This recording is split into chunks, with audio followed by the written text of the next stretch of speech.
रेज कइले नी जबिया हो तू हवा जादो जी हम हई साह हो ए जी बड़ा डर लागता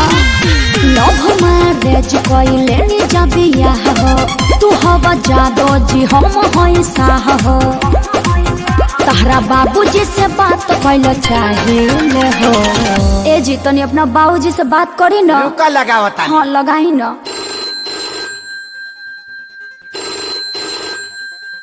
हो पप्पा हम बियाह कैला लियो का बियाह कैले लिए हमरा ले बतैले तू बियाह कैला त हमसे बतैला नया बतैला त हम कह के बताई अरे बोकावा तो कुछ दहेजो मिल है रे दहेज नहीं जे घंटा लिहा आ ससुरा ए दैडी डरली नवत कनी मारे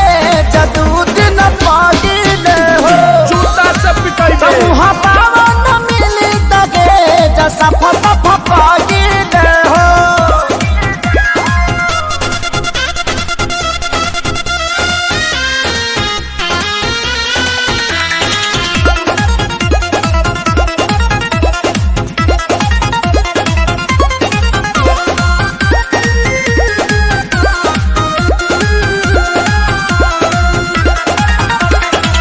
एक तो गलती कइले बनी जा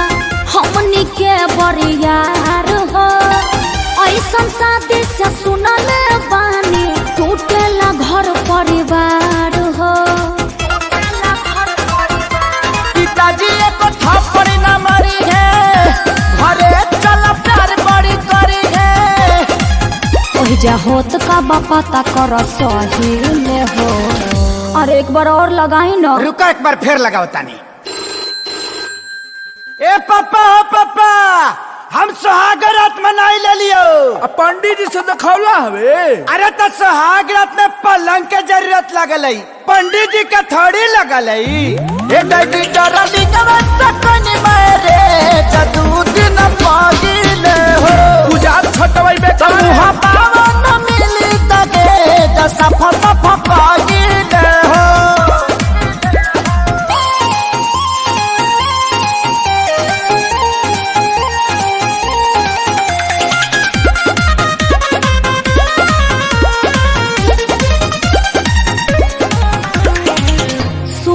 अखिलेश हमार